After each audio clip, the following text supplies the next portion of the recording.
Yo, what is going on, everyone in crypto space? Thank you guys for tuning in to the channel today. Really do appreciate it. So we got some interesting topics to go over about tier one banks, HSBC, Citibank, and JP Morgan. A little bit to talk about on Brad Garlinghouse's his tweet that came out about an hour ago, as well as some developments that we're seeing with the National Bank of Abu Dhabi, some news that just came out today. So let's just go ahead and get right into it. So HSBC, their Japanese subsidiary, they did come out with a news release on the 14th of May, and I actually do remember this being actually being in the news back in May because it was kind of a big deal that, you know, HSBC, they're really getting on. This was the first time we were seeing them really starting to get on top of these blockchain trials. Now, I'm going to read through the first two paragraphs here. It's really the most significant part, and then we're going to kind of make all the ties to how Ripple really ties into this. Now, bear with me and let's read through this. So, HSBC and ING Dutch Bank execute groundbreaking live trade finance transaction on R3's Corda blockchain platform. Again, one thing to note, HSBC and ING, they are the two companies leading this blockchain trial. ING does have confirmed ties with Ripple, where the Dutch banking group ING, they called cryptocurrency a significant potential disruptor for the banking sector as it plans to focus increased investment into the space. And then Mariana Gomez does state,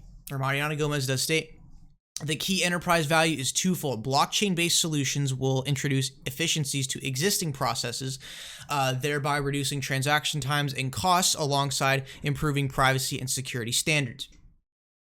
And then it says the firm has put its money where its mouth is in the past year, investing heavily not only in primary technology research in the space, but also in testing and implementing these solutions.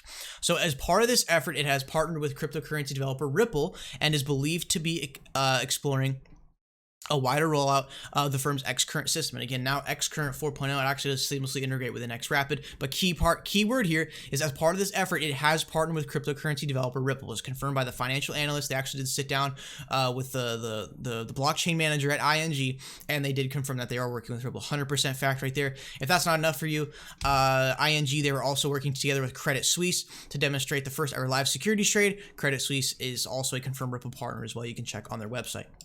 So if we go further into this, they actually did execute this groundbreaking live trade finance transaction on R3's Corda. Now, what news just came out not too long ago? R3 is now proud to announce the release of Corda Settler, an open source Corda app that allows Corda users to settle using any payment method. The first payment rail enabled for Corda Settler is the XRP ledger.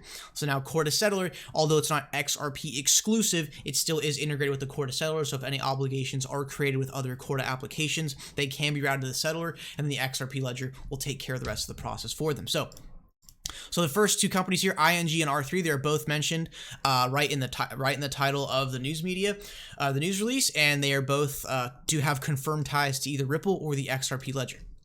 Let's keep going. Now, this letter of credit transaction facilitated bulk shipment of soybeans for Cargill. And again, what came out not too long ago?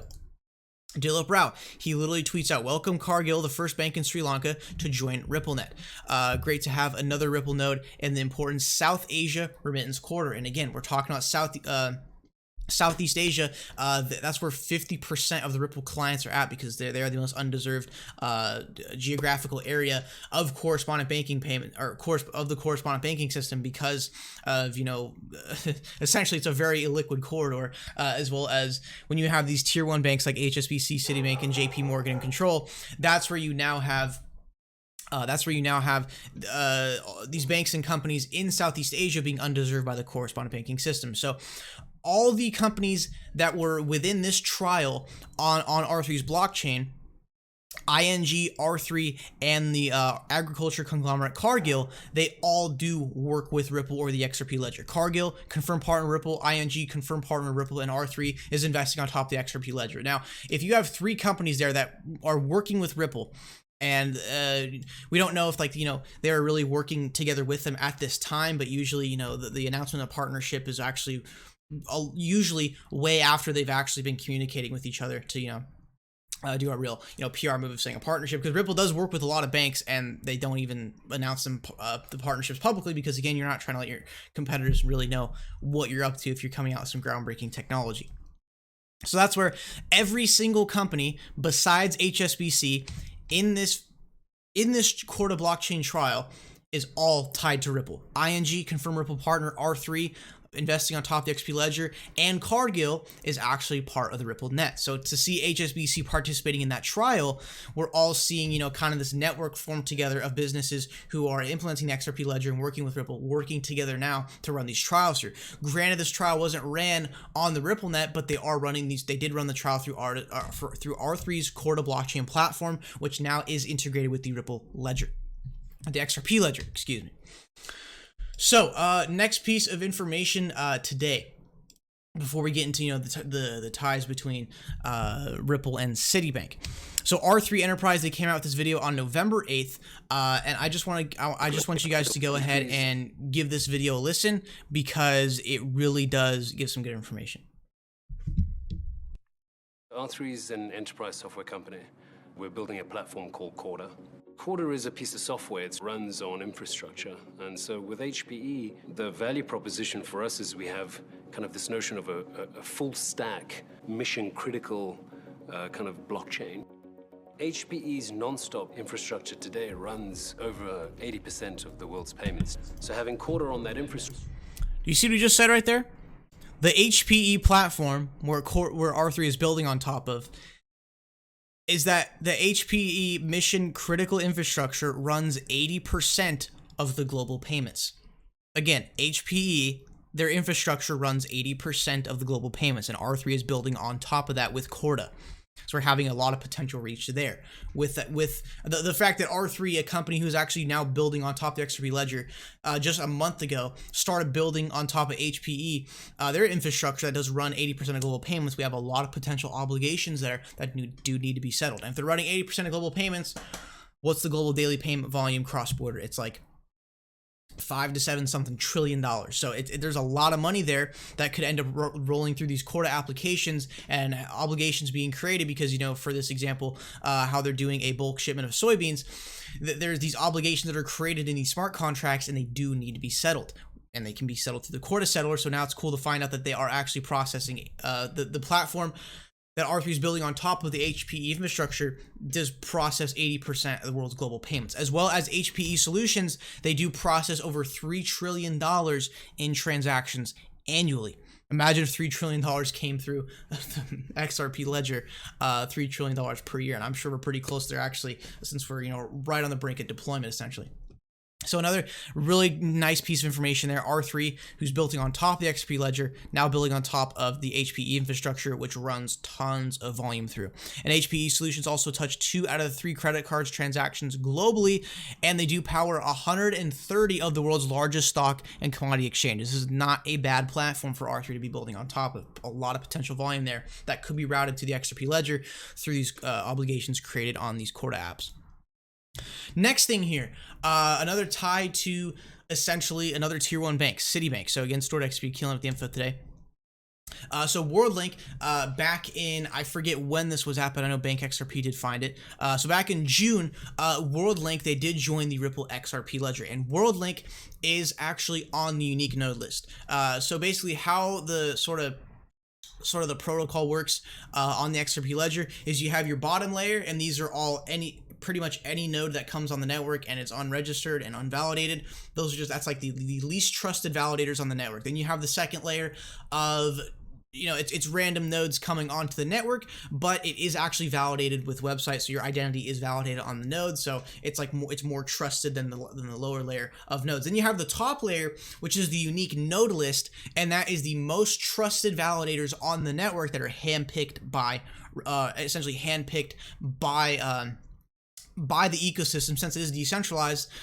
Ripple and with the confirmation of other third parties on the network, they voted on Worldlink to be on the unique node list. So Worldlink does actually run a validator on just the top layer of the XRP ledger on the UNL, which Ripple only controls 27% of, and I believe there's like 26 or 25 total UNLs in existence, and they're actually on there. So Worldlink, they are on the ledger and they are on the unique node list, which is kind of a big deal. And Worldlink, they are actually Citibank's flagship institutional cross-border payment solution that leverages the latest technology, serves over 3,500 clients, institutional clients, by processing over 50 million payments a year, cumulatively valued at over 250 billion into over 195 countries. Worldlink uses an extensive network built upon Citi's on-the-ground branch presence, which provides direct access to approximately 250 local and regional clearing systems. So Worldlink, who actually runs a validator on the XRP ledger, and the only reason why you run a validator, I mean, you don't get rewarded for it like mining on the Bitcoin or Ethereum network or other proof of work protocols on the Ripple network, or Rippled, I should say, that's what it's really called. When you run a node, you don't get any financial incentive in return. The only reason you run a node is because you actually have a vested interest in the success of that ecosystem. So Worldlink, who does run Citibank's cross-border payment solution, is actually on top of the XRP ledger, which is actually crazy to find out, as well as there is a little link there between Citibank and NASDAQ are actually working together. And I believe I just heard a quote recently from someone on Twitter that this NASDAQ, they're saying that they're looking at crypto as they're moving into the asset class of cryptocurrency and consider a new asset class. Basically, the big thing here is that a tier one bank like Citibank, who controls a lot of the correspondent banking system, and what I mean by tier one banks is these are the banks that are seriously on top of the correspondent banking fiat-to-fiat relationships, and they're the ones who get all the fees from the network. So by having illiquid corridors and being inefficient, Citibank and these other tier one banks do profit off of that from the correspondent banking system. So it's interesting to see that a company who helps run Citibank's institutional cross-border payment solution does actually run a validator on the ledger, and they are on the top layer of that ledger on the UNL.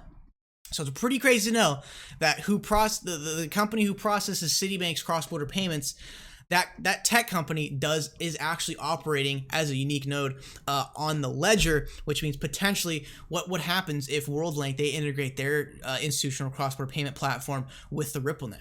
What's Citibank going to do? Just abandon Worldlink entirely, or actually use blockchain and start actually saving more money and making more money by using blockchain technology? Now, that's a whole other debate whether they would make more money off of RippleNet compared to the correspondent banking system. But essentially, for the most part, tier one banks, Ripple is kind of a threat to them because they do make a lot of money off the inefficiencies of the correspondent banking system. They make interest on the money that's being in the middle of a transaction for like 7 to 10 days. So that's kind of a whole other debate, but basically we're having a tech company, Worldlink, who runs the tech solution for Citibank for cross-border payments, is actually operating on the ledger and is partnered with Ripple. So it'd be interesting to see if Worldlink was ever to be integrated with XRapid. That would actually be huge. We'd have a tier one bank using XRapid right there. Next piece of information today. This was something we went over in today's stream, unlike the HSBC information. But the Abu Dhabi Bank, the first Abu Dhabi Bank, or no, it's actually not the first Abu Dhabi Bank. It's literally called, like, the name of the bank literally is First Abu Dhabi Bank. So it's not the first Abu Dhabi Bank to go live on T24. It's the name of the company is First Abu Dhabi Bank. Goes live on Temenos T24 core system. So First Abu Dhabi Bank, they were created by First Gulf Bank, and they are the subsidiary of the National Bank of Abu Dhabi, which I am pretty sure, yes, they are. No, National Bank of Abu Dhabi, they are confirmed working with Ripple. So a subsidiary of National Bank of Abu Dhabi, an entity created by the National Bank of Abu Dhabi and First Gulf Bank. The subsidiary they created is now live on Temenos T24. The reason why that is significant, who remembers back in September when Bank XRP posted this video right here, back in 2016, where Temenos, they actually did integrate the Ripple payment network within T24, and was actually confirmed that the transaction did actually go through XRP. You can see right there where it says XRP change on the screen. The Temenos T24 integration with Bluezell and RippleNet did actually utilize XRP. So now T24 is public. So now it is public, and for the first Abu Dhabi bank is now live on that system. So potentially they could be utilizing RippleNet indirectly through Temenos T24, hence the integration back in 2016 in that sandbox. We really do have some potential there for National Bank of Abu Dhabi subsidiary to be using that. Also, statement came from this image right here came from stored XRP as well. It says National Bank of Abu Dhabi are making this a reality by offering Ripple-enabled payments to their entire customer base. Again, offering Ripple-enabled payments to their entire customer base. Exciting stuff. In doing so, they are paving the way to make 2018 the year we see broad commercialization of blockchain technology take hold globally. So National Bank Abu Dhabi, they are confirmed working with Ripple, and they are pitching it, and they are giving Ripple enabled payments to their entire customer base, and then they're causing a broad commercialization of blockchain technology to take hold globally. And they also did say it in the year 2018. So I'm interested to see if we're going to hear anything this year about developments that have happened in 2018 on the Ripple network. So since we did go over ties to Citibank and Ripple's ties to HSBC, or ties, or kind of dots connecting, or speculative dots connecting based on, who else they're working with. Since, with HSBC, all these companies part of the trial are all Ripple enabled. And then with Citibank, they're institutional.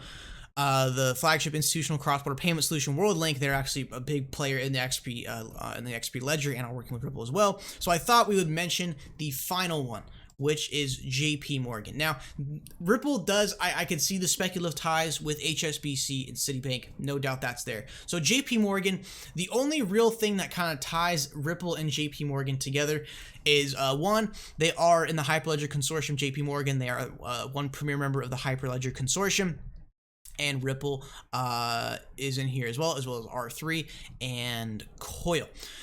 And Deloitte, who did run a Ripple sandbox. Now, the only real significant quote or significant piece of information that tells us that Ripple is now that has been in discussion with JP Morgan was one, JP Morgan did actually mention Ripple as like a more efficient way of transferring payment in a PDF. And also Brad Garlinghouse a year ago said there were 15 senior executives from JP Morgan in Ripple's office this afternoon. So Ripple truly, what I wanted to bring to you, the whole point of this whole video is that Ripple does indeed have ties to the big three tier 1 banks, which is Citibank, HSBC, and JP Morgan. And they all have massive control over the correspondent banking system, and they do push a lot of volume because of the strong fiat-to-fiat relationships that they do have. So it's cool to see that although really Ripple is sort of a threat to the correspondent banking system, and these three tier 1 banks all profit off of it, it's interesting to see how they all do have ties with Ripple or the XRP ledger. And trust me, guys, HSBC, Citibank, JP Morgan, they push tons of volume. They are like some of the leading banks in the correspondent banking system, and they're the ones making all of that profit off of the efficiencies, which is absolutely insane. And then if we can get these tier 1 banks to turn to RippleNet and turn that process into a more efficient process, but at the same time while lowering costs, lowering costs and actually keeping, potentially keeping the consumer facing costs the same, they could actually be making more profit off of that system by making it more efficient. So that's where it's interesting to see. The whole point of this video, guys, entire point of this video was to show that Ripple does have ties to HSBC. In my opinion, Ripple does have ties to HSBC, Citibank, as well as JP Morgan. So that was pretty much the whole point of today's video. But last thing I do want to briefly go over is Brad Garlinghouse did tweet today. I know he barely does tweet, really, because, must be one of the busiest CEOs in the world. He does say, as 2019 approaches, more people are asking for my predictions. A big one is that we're going to hear more and more about conflicts of interest in the crypto ecosystem.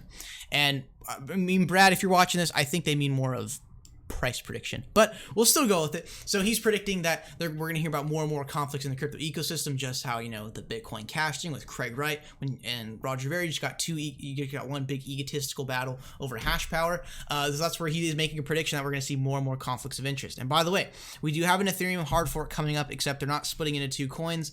The upcoming hard fork is just going to be a network upgrade. So we could see some more conflict there in the proof of work system. And he says transparency and disclosures matter, integrity matters. If crypto is going to grow and flourish, we need to be fearless in showing our work and not concealing who's behind the curtain.